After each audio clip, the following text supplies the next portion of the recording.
What a beautiful trading day for the S&P 500. We talked about in this morning's video how SPY was a bit overextended. We needed the right setup, the right trigger to see if we'll get a pullback, to play a pullback. And we definitely got a pullback right back down to the 5 daily moving average, which also happened to be around where my fib level is at 579.5. It was amazing, guys. Let's talk about it.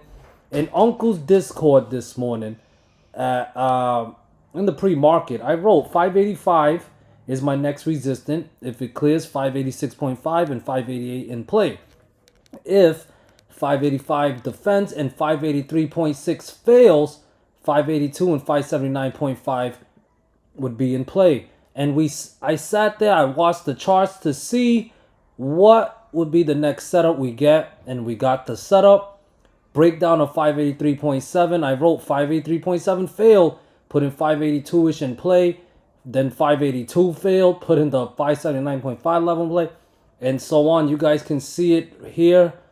It was beautiful when it broke down my 583.7 level. This is on the 15-minute chart, and it was a beautiful move to the downside. We also had a beautiful move. This is for tier 2 members. I covered the triple Q as well.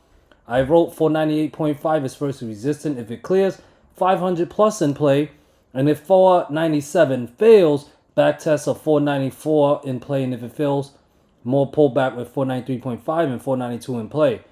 Once we got the setup, was a breakdown of 497. I wrote and alerted the group. 497 failed.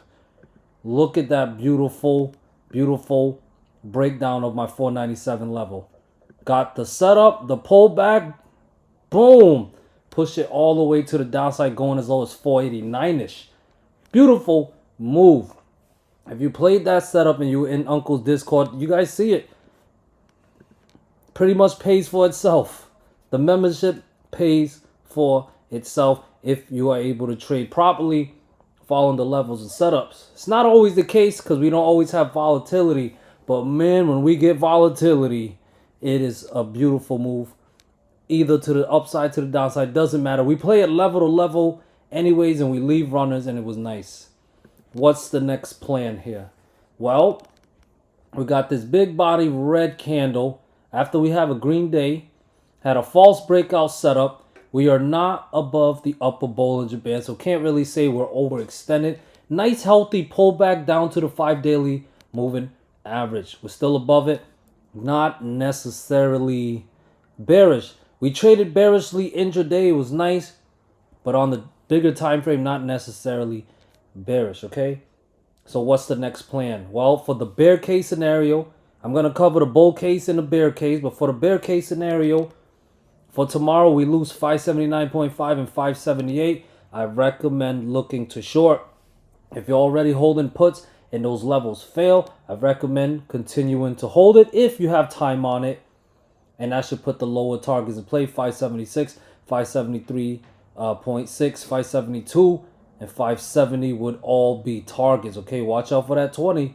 Watch out for that 20 daily moving average. Only possible to retest those levels if 579.5 and 578 fail tomorrow. Okay, if those levels bounce, if these support levels defend tomorrow, trust it when we can recapture some level. I need to see 582 and 583.6 recapture. We cleared those levels Monday, lost those levels today. So we recapture those levels. If we bounce off the 5 daily moving average, because remember, in a bullish market, when the price action is bullish, it spends a lot of time above the 5 daily moving average and bouncing off the 5 daily moving average. So if we trust the bounce, 582 and 583.7 must clear tomorrow to put 585, 586.5, 587.5, and 589 plus all back in play. All right, guys. Triple Q had a beautiful, beautiful trading intraday. What about the daily chart? Well, it's a very beautiful pullback. For it to continue, 491 must break down. It's below it right now. It actually broke it down. The next one, 489, is served as a buy zone today. But if 489 fails, good sign of more downside incoming with 487, 485, 43.5, and 482 would all be in play. Look to short below 489. To trust the bounce, 491 and 493 must recapture. Those levels recapture. 495, 497, and 500 would all be back in play. NVDA also with the beautiful, beautiful pullback. This is also for my tier 2 members. If you're tier 2 members, tier 2 members, you should have got my NVDA analysis. I wrote 136.5 is support. If 138 clears, bullish with 140 and 142 plus in play. If 136.5 fails, 135 or lower in play. Once we got the breakdown, 136.5 failed, and man, did we get the, it was a beautiful, beautiful move to the downside. Look at that breakdown, 136.5, and it gave us that beautiful move, $8 move to the downside. That was amazing. But let's get to the daily chart. Retested and closed right above that 131.5 fib level, currently below it. Below 131.5, I would be very bearish on NVDA. Breakdown of 130 and 128.5, it held as a buy zone today. But if those support levels fail, more downside possible with 127, 125, and 123.5 critical level there would all be back in play. That's based on the downtrend line. To trust any bounce, got to get above 131.5. That's a start. And then clear 133 and 135. If it does, 136.5, 138, and 140 would all be back in play. Tesla still consolidating. Yeah, it's not really going anywhere. It's beautiful big move to the downside recently. So it needs to digest that move. Overall, I can't call a bottom unless we close above 223.5 and clear 226.5. Okay, to get a bigger relief rally going. And to get a more downside, we're going to have to break down 217.5 and 216. They didn't quite break those down yet. You need a daily chart close below those levels. But if it does, 214, 212 or lower would definitely be in play. Possibly all the way down to 209-ish would be a back test of this white down trend line I got here. But it'll need to break down 217.5, 216, and 214 to get there. Like I said, can't really call a bottom unless 223.5 clears. To get there, 219, 220.5, and 222 must clear as well. Here is IWM, still looking overall bullish. Didn't quite lose the support level at 221.8. To be bearish, got to break it down. 221.8 to put 220, 218, and 216.4 in play. Didn't get the breakdown. Didn't quite get a breakout of any critical levels neither. If we get above 223 and 224.5, I would definitely favor more upside on IWM. All right, so let's take a look at the dark pool levels. Here's for SPY, 584. 3.8 billion in premium came in at 584. Okay, this is it. This is where the big money players are getting busy with their money. Okay, they're trading shares. Okay, these aren't options. Dark pool is not option. They are shares. We can try to figure out if they're buying or selling, but we know, like, in order for there to be a buyer, there has to be a seller. Does that make sense? So it's not important to me what the intentions of the buyer is or the intentions of the seller is. What matters to me is the price action reaction to that level. I know where they're getting busy at, which is at 584. I just use it as a support and resistance level and treat it like another pivot level. That's all. That's what I do with it. Triple Q 497.4 is where majority of activity came in. Can't get bullish unless above it. Bearish overall below it. Okay.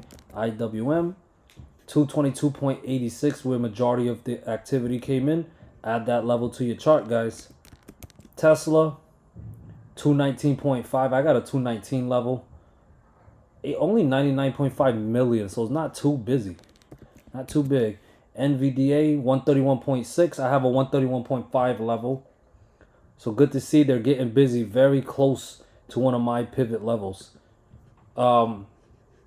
And let's take a look at the option flow. Let's see what big money players are doing as far as contracts go. Option contract. This is the option contract. 100K premiums or above the ask. Sweeps and out the money. I'm looking for the most aggressive plays. And it's a very bearish 3.1 million compared to 1 million. Not too lopsided as I've seen in the past, but definitely more puts than calls right now.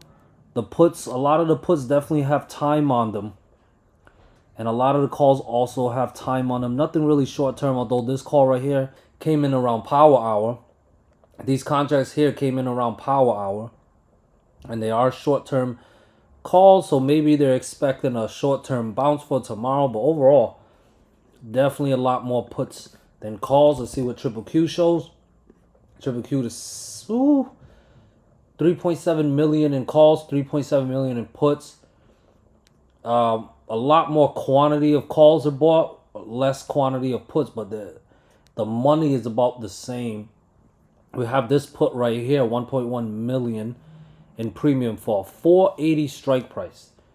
Incredible. 480 strike price for June 20th. So that's a lot of time. That's only like $10 away.